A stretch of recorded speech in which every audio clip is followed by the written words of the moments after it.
एक गुरु जी के दो चेला थे।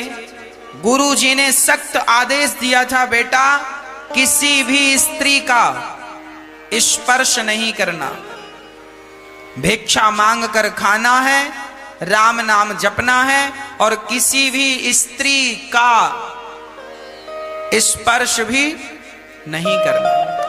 दोनों चेला बड़े समझदार थे। उनमें एक चेला बड़ा सीनियर था, पुराना था, और एक चेला अभी 1-2 साल की भर्ती थी, बहुत नया था, नया नया सन्यास लिया। और दूसरा वाला था पुराना सन्यासी था, वो ज्ञानी भी था। रहते रहते भाई सीनियर तो सीनियर ही होगा। गुरु जी ने दोनों को कहा, जाओ आज फलाने गांव से भिक्षा लाओ। तो सीनियर और जूनियर सन्यासी दोनों चले, भिक्षा मांगने गए। कहा गुरु जी ने किसी स्त्री का स्पर्श ना करना। दोनों गए। अचानक बारिश का मौसम था, तेज बारिश हुई तो नदी में बाढ़ आ गई, अधिक पानी आ गया। ये दोनों नदी पार करके उस तरफ जा रहे थे गांव में, पर पानी ज्यादा होने के कारण कोई नाव वाव थी नहीं, व्यवस्था थी नहीं। एक स्त्री आ गई, जवान लड़की थी, सुंदर थी। उस स्त्री ने कहा,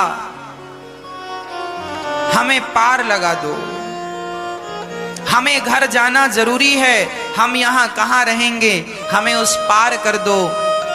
अब ये सन्यासी, गुरुजी ने बिल्कुल आदेश दिया है कि किसी भी स्त्री का स्पर्श नहीं करना, और वो लड़की मदद मांग रही है कि हमें उस पार कर दो। दोनों भिक्षा लेकर वापस आ रहे थे, अभी अभी दोनों नदी को पार करके आए हैं, और इस पार आए तो एक लड़की मिल गई, बोले हमें उस पार कर दो, हमारा गांव है, रात हम कहां रहेंगे, सूर्य ढलने वाला है, कहां जाएंगे हम, हमारा कोई सहारा बन जाए। वो लड़की हाथ जोड़ने लगी तो जो सीनियर वाला साधु था उसने कहा जूनियर साधु से, सुनो गुरुजी ने मना किया है किसी भी स्त्री का स्पर्श नहीं करना। पर जूनियर साधु को लगा ना, ये स्त्री हमें मदद के लिए पुकार रही है, और इंसानियत के नाते परमार्थ के लिए तो साधु का शरीर होता है, हमें इसकी मदद करनी चाहिए। साधु ने उस लड़की को अपने कंधे पर बिठाया और कंधे पर बिठाकर नदी पार कराया। जहां तैरने की जरूरत थी सो तैरा, जहां चलने की जरूरत थी सो चल करके लड़की को उस पार किया। बड़ी जवान बड़ी सुंदर लड़की थी, वो लड़की पार हो गई। साधु उसे पार लगा के आ गए। अब वो सीनियर वाला साधु वो बड़ा बिगड़ गया। क्यों? गुरुजी ने मना किया था किसी स्त्री को स्पर्श नहीं करना। अब वो सीनियर साधु उससे अलग अलग चले, बोले हम तुझे छुएंगे नहीं, तूने पराई स्त्री को छू लिया, हम तुझे छुएंगे नहीं, स्पर्श नहीं करेंगे तेरा। और वो जूनियर साधु लड़की को पार करके वो अपना भगवान के चिंतन में खो गया। वो भगवान का चिंतन कर रहा है और ये सीनियर साधु वो लड़की का चिंतन कर रहा। उसको बिठाया, उसको कंधे पे, उसको कंधे पे, यहां कंधे पे, यहां। दोनों गुरुजी के पास आए। सीनियर साधु की आंखें लाल लाल थी। गुरुजी ने कहा क्यों, क्या हुआ? बोले गुरुजी जिस बात का डर था वही हुआ। क्या डर था? आपने मना किया था किसी स्त्री को हाथ नहीं लगाना। हाँ हमने मना किया था, और इसने आज एक स्त्री को कंधे पे बिठाया और पार लगाया। मैंने देखा गुरुजी। गुरुजी ने पूछा सन्यासी से, जूनियर से, क्यों? ये ठीक कह रहा है कि वो भगवान का ध्यान करने में इतना मस्त था कि गुरुजी क्या कह रहे हैं थोड़ा सुनाई कम पड़ा। गुरुजी ने उसे हिलाया, ए भाई उठ। ध्यान मग्न था, चलते फिरते ध्यान लग जाता था। गुरुजी ने कहा क्यों, ये सच कह रहा है? गुरुजी हमने नहीं सुना। क्या कहा? इन्होंने कहा कि ये किसी लड़की को तुमने पार लगाया है। वो साधु भगवान के चिंतन में इतना खो गया कि वो भूल गया कि उसने किसी लड़की की मदद की है। कहते हैं किसी के साथ भला करो, इस हाथ से दान दो तो इस हाथ को भी पता ना चले। किसी के साथ भला करो तो भला करती भूल जाओ कि तुमने किसी के साथ भला किया। और आज के लोग कहते हैं गुरुजी हमने तो उनके साथ भला किया, वो हमारे साथ बुरा करते हैं। अरे भैया, तुम सबके साथ भला करो और भला करके जल्दी से भूल जाओ।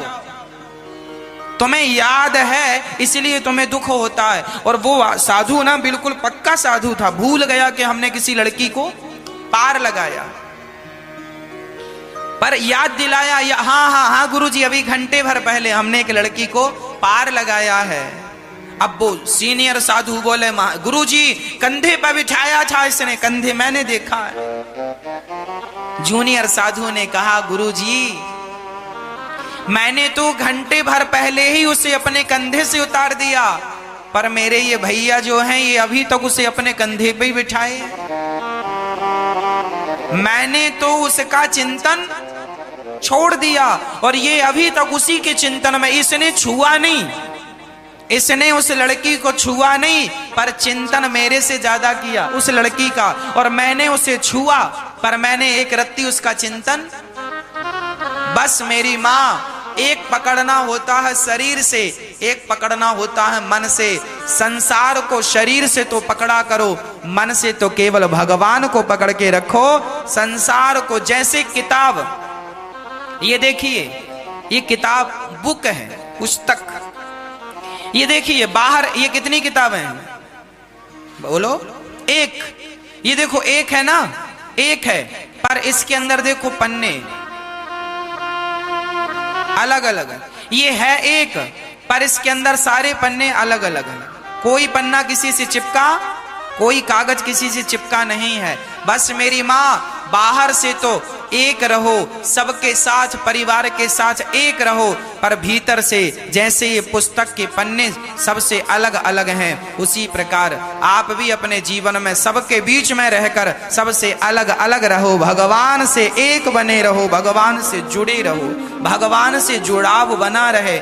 ईश्वर से नजदीकियां हो, मन की नजदीकी संसार से ना हो, मन की नजदीकी गोविंद से हो। और तन की नजदीकी संसार के लोगों से है तो कोई आश्चर्य नहीं। आप किसी स्त्री का, किसी पुरुष का आप यदि अधिक चिंतन करेंगे तो आप ये समझिए कि आपने अपनी खोपड़ी में उसी को बिठा रखा है और वही आपके भजन की बाधा है। कि भगवान श्री कृष्ण गोवर्धन उठाते हैं। गोवर्धन क्यों उठाना पड़ा भगवान को? इंद्र को अहंकार आ गया। बरसों से नंद बाबा इंद्र की पूजा करते आए हैं, ये परंपरागत पूजा थी। पर इस बार भगवान श्री कृष्ण ने कहा बाबा इंद्र की पूजा करने से कोई फायदा नहीं, आप तो गोवर्धन की पूजा करो। ये गोवर्धन कौन है? देखिए भगवान अपने भक्तों का साथ और वादा कभी छोड़ते नहीं हैं, तोड़ते नहीं। ना तो साथ छोड़ते हैं ना वादा तोड़ते हैं। जब भगवान श्री राम ने राम सेतु की बात कही और बंदर भालुओं ने बड़े बड़े पत्थर लाकर राम राम लिख कर के पानी में डाला, तब हनुमान जी द्रोणागिरी से, हिमालय से द्रोणागिरी के, द्रोणक के पुत्र का नाम है गोवर्धन, द्रोणागिरी के पुत्र का नाम गोवर्धन। द्रोणागिरी से कहा चलो राम की सेवा में, द्रोणागिरी ने इनकार कर दिया। जब गोवर्धन से कहा कि आप चलेंगे, गोवर्धन ने कहा इससे बड़ा सौभाग्य क्या होगा कि मैं राम जी की सेवा में लगूंगा। ये शरीर यदि सेवा से जुड़ जाए तो धन्य हो जाता है। बिना परमार्थ के जिंदगी बेकार है, बिना परोपकार के जीवन बेकार है। एक बार आप जरूर अपने आप से ये प्रश्न करना कि आपने अपने जीवन में कितना परोपकार किया है, कितना परमार्थ किया है।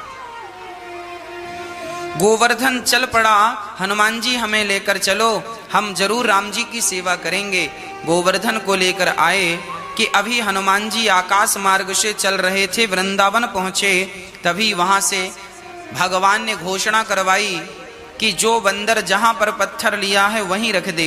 अच्छा भगवान जी की अपनी बातें थी, भगवान थे, सारे भक्तों के हृदय में पहुंचा देते थे कि भाई ये मैसेज है, आप समझो।